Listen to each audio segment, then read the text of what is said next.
प्रिय विद्यार्थियों नमस्कार। एजुकेशन स्कूल परिवार में आपका स्वागत है। हम दिल्ली पुलिस कांस्टेबल के प्रीवियस पेपर सोल्व कर रहे थे। 3 दिसंबर 2020 इवनिंग शिफ्ट के 8 क्वेश्चन सोल्व कर लिए थे। क्वेश्चन नंबर 9, एक निश्चित राशि समान वार्षिक साधारण ब्याज दर पर 4 वर्षों में 10,220 और 7 से 1/2 वर्षों में 12,775 रुपये हो जाती है। वह राशि और ब्याज की दर के मान क्रम से कितने होंगे। यानी मूलधन बताना है और ब्याज की दर। साधारण ब्याज हर वर्ष समान रहेगा वही, ठीक है, क्योंकि दर सभी में सेम है। तो देखो 7 से 1/2 वर्ष, 7 से 1/2 वर्ष में हो जाती है। इसका मतलब क्या है, ये मिश्र धन अमाउंट, ठीक है भाई, कितना है 12,775 और 4 वर्ष में कितना होता है भाई 10,220। अब देखो ये क्या है, मूलधन प्लस 7 से 1/2 वर्ष का ब्याज, ये मूलधन प्लस 4 वर्ष का ब्याज। यानी मूलधन दोनों में कॉमन है, प्रिंसिपल दोनों में कॉमन है। इसमें से मैं घटा दूं क्या बचेगा, ब्याज बचेगा। और कितना बचेगा, 7.5 में से 4 घटाऊं 3.5, यानी 7/2 वर्ष का ब्याज। ठीक है, 2 वर्ष का ब्याज बचेगा। और कितना आएगा ब्याज, देखो 5, 5, 5, 2, ये 7/2 वर्ष का ब्याज है। 1 वर्ष का ब्याज निकालेंगे तो 7/2 से भाग दे दो, ठीक है। अब क्या करेंगे, 1 वर्ष का ब्याज आ गया, या तो 4 वर्ष का ब्याज इसमें से घटा दो मूलधन आ जाएगा, या 7.5 वर्ष का ब्याज इसमें से घटा दो मूलधन आ जाएगा। दोनों में सेम आएगा। तो पहले 1 वर्ष का ब्याज देखो कितना आएगा, 7 × 21, 4, 7 × 42, 3, 7, 5, 35, 365 × 2, 730 रुपये 1 साल का ब्याज है। अब देखो 4 वर्ष का चाहिए तो 4 से गुणा कर दो, ठीक है। 4 × 2 8, 365 को 8 से गुणा कर दो, 8 × 5 = 40, 4 48 और 4 52, 5 24 और 5 29, 4 वर्ष का ब्याज है, ठीक है। इसमें से घटा देंगे, इसमें से घटाएंगे तो देखो क्या बचेगा 0। भाई ये मिश्रधन है 4 वर्ष का, ये क्या 4 वर्ष का ब्याज, मूलधन प्लस ब्याज है ये, और ये ब्याज है। इसमें से घटा दें तो क्या बचेगा मूलधन, तो 10,220 में से 2,920 घटा दो, क्या बचेगा 0, 0, 3, 9 में 2 जाएंगे 7, ये मूलधन आ गया, ठीक है। 7,300 एक ही ऑप्शन में है, लेकिन फिर भी हमें निकालना दर, तो कैसे निकालेंगे देखो, पता चल गया भाई 7,300 एक में ही है बी में, लेकिन दर निकालना तो कैसे निकालेंगे देखो भाई। ये 4 वर्ष का ब्याज हमने 4 से गुणा किया था। 1 वर्ष का ब्याज कितना था 365 × 2, यानी 730 रुपये। 1 वर्ष का ब्याज किस पे ही 7,300 पे, प्रतिशत के लिए गुणा में 100, 2 0 से 2 0 कैंसिल, 73 से कैंसिल करेंगे 10%। बाकी निकालने की जरूरत नहीं, क्योंकि मूलधन निकाल दिया। मूलधन एक ही ऑप्शन में 7,300, ठीक है। 7,300 मूलधन है और दर है 10%, ऑप्शन बी। क्वेश्चन नंबर 10, एक समलंब चतुर्भुज का परिमाप 104 सेंटीमीटर है। यदि उसकी असमांतर भुजाओं में प्रत्येक की माप 20 सेंटीमीटर है और इसकी समानांतर भुजाओं के बीच की दूरी 16 सेंटीमीटर है, समलंब चतुर्भुज का क्षेत्रफल कितना होगा, वर्ग सेंटीमीटर में बताना है। समलंब यानी ट्रेपेजियम, ठीक है, ये चतुर्भुज भी, ठीक है, कोई मान लो ABCD। क्या बता रखा है, परिमाप। परिमाप क्या होता है, चारों भुजाओं का योग, कितना है 104 सेंटीमीटर, ठीक है। यदि उसकी असमानांतर भुजाओं में प्रत्येक की माप, असमानांतर जो समानांतर नहीं है, समानांतर कौन सी है, ये पैरेलल, ये दोनों AB और CD समानांतर चलेंगी ये, ठीक है, आपस में कहीं नहीं मिलेंगी। असमानांतर का इनका बताया माप कितना, प्रत्येक का 20 सेंटीमीटर, ये भी 20 सेंटीमीटर और ये भी 20 सेंटीमीटर, ठीक है। निकालना क्या है इसका, समलंब ट्रेपेजियम का क्षेत्रफल। क्षेत्रफल क्या होता है 1/2 समानांतर भुजाओं का योग बटा गुणा में दोनों के बीच की दूरी।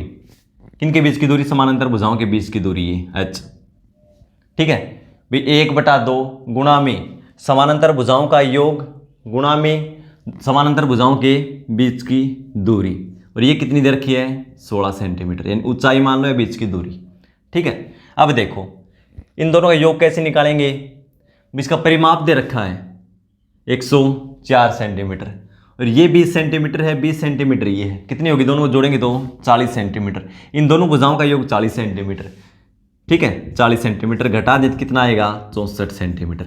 ये क्या है, ये इन दोनों का योग है, कि चारों भुजाओं का योग 104, दो का योग 40, तो दो बच गए इनका 64।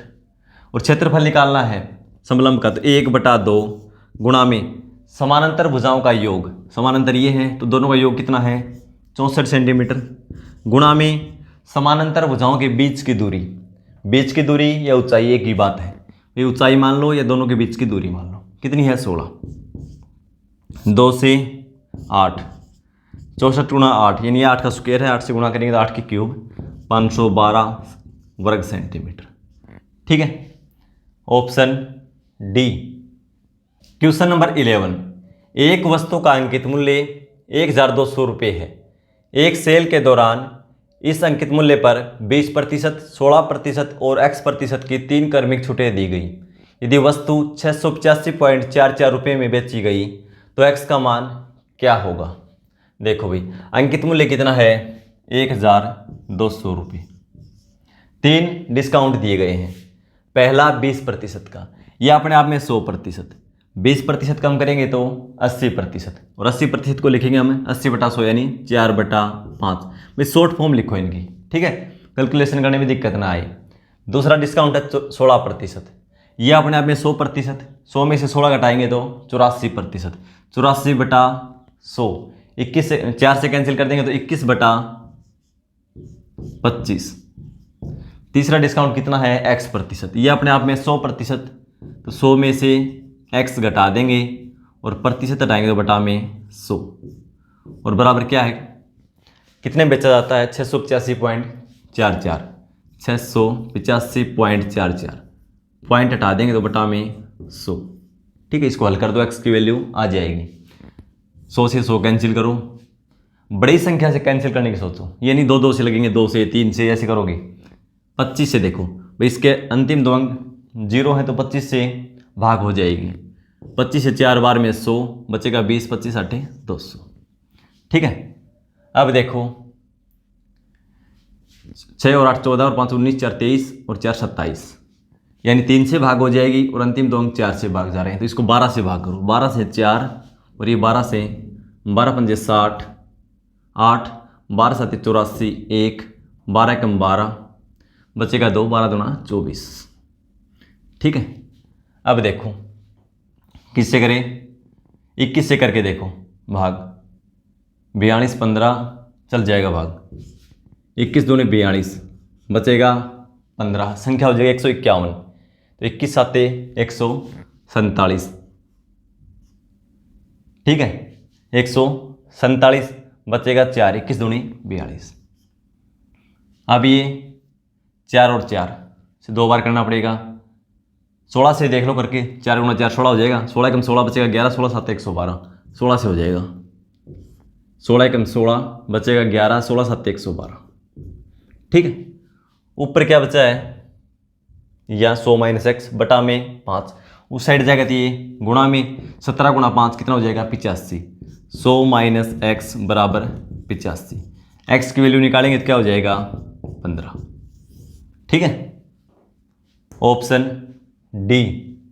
क्वेश्चन नंबर 12, सुरेश अपनी मासिक आय का 85% खर्च कर देता है।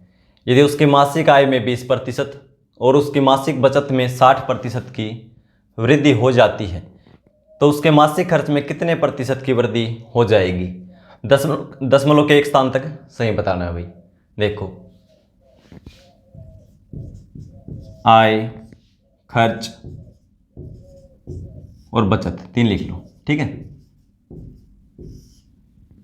उसकी आय मान ली मासिक हमने 100 रुपये, फिर बोलता है मासिक आय का 85% खर्च कर देता है।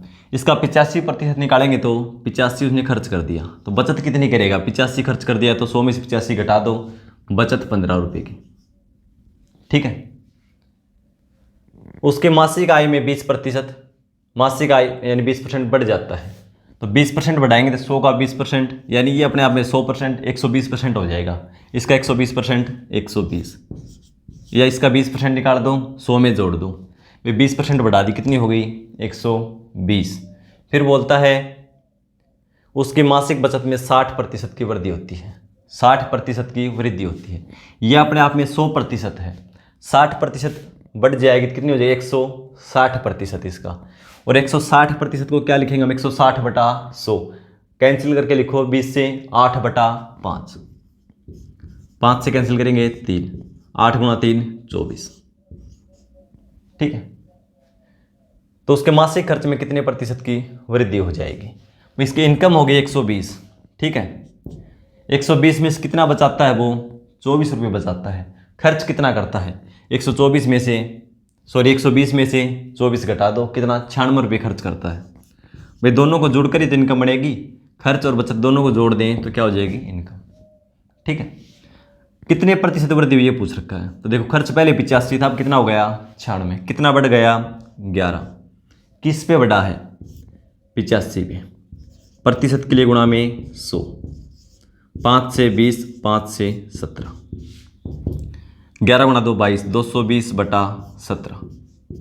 पॉइंट में दे रखा है तो 17 से भाग दे दो, 17 एकम 17 बचेगा 5, 17 दूना 34 बचेगा 16, संख्या हो जाएगी 160, 17 में 153, 10 लगाओ पहले, 17 में 153, एक अंक तक बताना था, कितना का 12.9%। खर्च बढ़ जाएगा नहीं इतना 12.9%। Option B. क्वेश्चन नंबर 13, 18,236 रुपये की राशि को ए, बी और सी के बीच इस प्रकार विभाजित किया जाता है कि ए और बी के हिस्से का अनुपात 4:7 तथा बी और सी के हिस्से का अनुपात 5:6 है। ए और सी के हिस्सों के बीच का अंतर कितना होगा। पहले भाई ए बी सी का अनुपात निकाल लेंगे, ए बी और सी। क्या बता रखा है ए और बी के हिस्से का अनुपात 4:7, इसको 4 मिलता है तो इसको 7,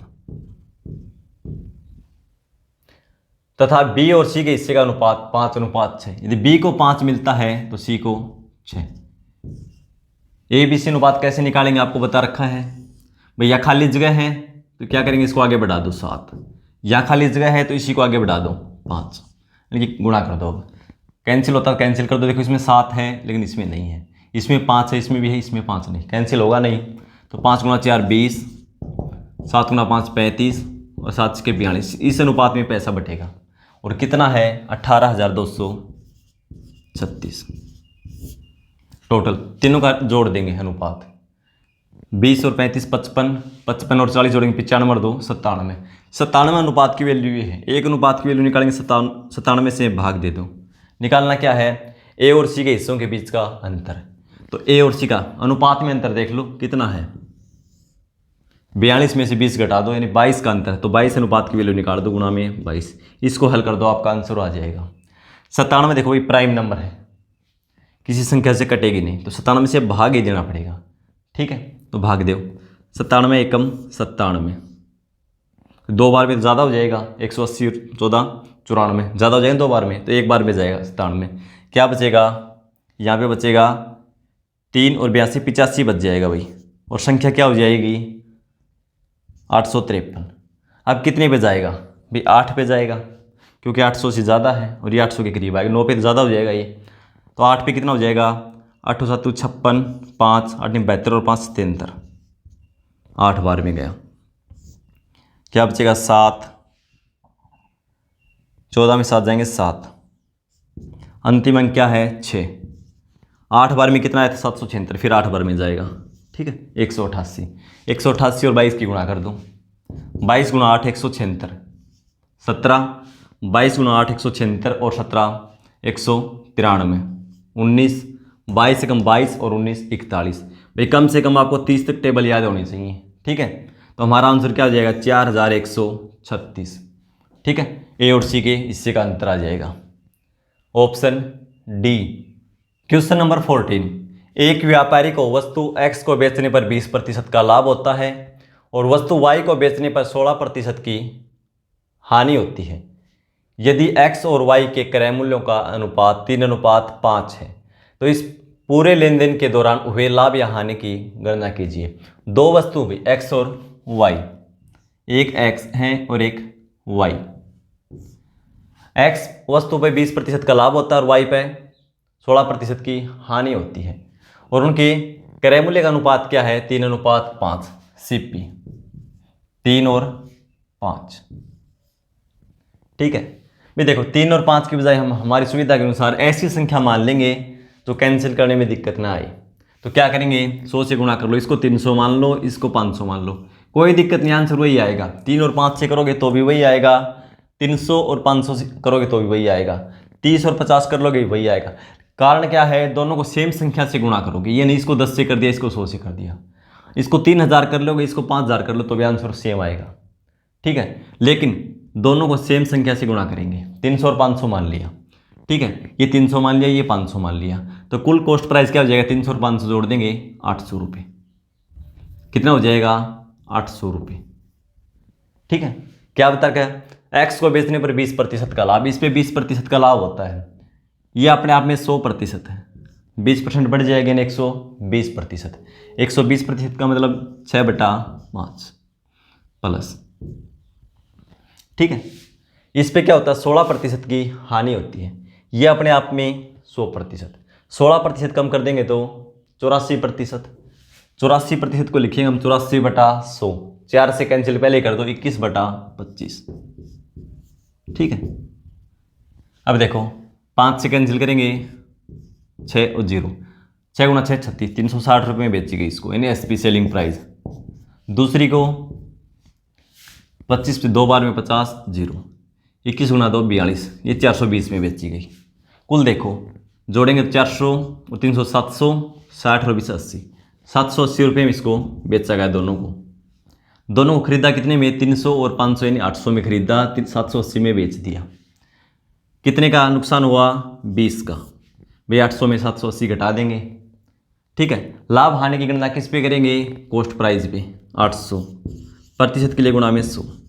ठीक है, 2 0 से 2 0, 4 से 10 और 4 से 5, 4 से 5 बार में और 4 से 2 बार में, 5/2 लिख रखा है सही बिन में, तो 2 से भाग देते हैं, 2 एकम 2, 2 दूनी 4, बचेगा 1/2। 2 से 1/2% की क्या होगी? हानि होगी भाई। ठीक है, पूरे लेन देन में यानी 2.5% की हानि होगी। इसको हम 2.5 भी लिख सकते हैं, जैसा आंसर हो 5/2 भी मिल सकता था, जैसा मिले वैसा ही लिख दो। ठीक है, प्रतिशत साथ में लगेगा, 2 से 1/2% हानि होगी। ऑप्शन ए हो जाएगा। क्वेश्चन नंबर 15, जब एक बड़ी से बड़ी संख्या x से 716, 1837 और 2545 को विभाजित किया जाता है तो प्रत्येक स्थिति में शेषफल y प्राप्त होता है। x माइनस y का मान क्या होगा? तो सबसे पहले हमें x का मान चाहिए। x का मान कैसे निकालेंगे? देखो 3 संख्याएं बता रखी हैं, बड़ी संख्या लिखो सबसे पहले 2545, 1837 और 716, यही है ना? ठीक है, 3 संख्याएं दे रखी हैं भाई। जब x से विभाजित किया जाता है प्रत्येक स्थिति में समान शेषफल प्राप्त होता है। शेषफल क्या होता है? y। तो क्या करेंगे? इन संख्याओं का अंतर करो। इसके लिए बड़ी संख्या कौन सी है? 2545, इसमें से दूसरे नंबर की घटा दो, 1837, ये घटा दो, कितना बचेगा? देखो 15 में 7 जाएगा 8, 0, 15 में 8 जाएगा 7, 708। फिर क्या करेंगे? इसमें से दूसरी संख्या घटा दो छोटी, कितनी है? 716, कितना बचेगा? 1, 2, 1 और 1। ठीक है, अब बड़ी संख्या में से 2545, इसमें से सबसे छोटी घटा दो 716, ये घटा दो, ये घटाएंगे तो देखो क्या बचेगा? 9, 3 में से 1 जाएगा 2 और 15 में 7 जाएगा तो 8 और 1। ठीक है, अब इन तीनों का HCF निकाल दो। HCF क्या होगा? x का मान आ जाएगा, और HCF है ना बड़ी संख्या, इसलिए भाग विधि से निकाल दो। भाग विधि से कैसे निकालते हैं आपको सिखा रखा। बड़ी संख्या लिखेंगे सबसे पहले और दूसरे नंबर की कौन सी, इससे भाग दे दो 1121 से। एक बार में 1121, क्या बचेगा 807। अब देखो दूसरी के निकालने की हमें जरूरत नहीं होगी क्योंकि 708 ये भी तो है यहाँ पे, ठीक है, ये भी 708 है। इनका जो अच्छी आएगा वही तीनों का अच्छी होगा क्योंकि देखो सेम आ गया ना 708 संख्या। अब देखो 1121 1 से भाग देंगे, क्या बचेगा 3 1 और यहाँ पे 4।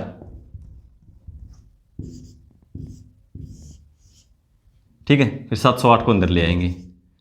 एक बार में 413 5 9 और यहाँ पे बचेगा 2। फिर 413 को अंदर ले आएंगे।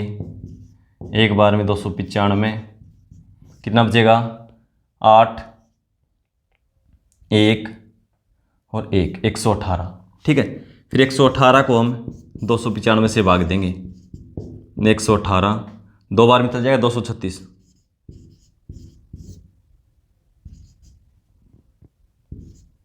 दो बार में चल जाएगा, कितना आएगा 118।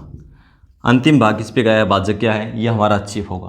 तो तीसरी संख्या लेने की जरूरत नहीं है क्योंकि तीसरी संख्या पहले आ चुकी है, देखो ये बन के आ गई थी यहाँ पे। ठीक है, ये लोगे तो भी यही आएगा 59। तो x का मान क्या आ गया 59। अब y का मान निकाल दो। y का मान कैसे निकालेंगे भाई, देखो 708 59 से पूरा पूरा भाग होगा। ठीक है, और छोटी संख्या क्या थी इसमें से 716। 716 देखो ये पूरी पूरी भाग होगी, ये इससे 8 ज़्यादा है तो शेषफल क्या बचेगा y का मान 8। सभी में 8 8 बचेगा। इसको 59 से भाग दोगे तो भी 8 बचेगा, इसको देंगे तो भी 8 बचेगा, इसको भाग देंगे तो भी 8 बचेगा। तो क्या हो जाएगा 59 माइनस 8, कितना आएगा 51। 59 क्या गया HCF, ये x का मान है। y का मान कैसे प्राप्त किया मैंने भाई, 716 को 59 से भाग दे दिया। जब 708 पूरा पूरा भाग होता है 59 से, ये 8 ज़्यादा है तो शेषफल कितना बचेगा 8। ठीक है, 59 में से 8 घटा दो, कितना आएगा 51। ठीक है, ऑप्शन बी। इस शिफ्ट के हमने मैथ के क्वेश्चन सोल्व कर लिए हैं। मिलते हैं अगली क्लास में, धन्यवाद।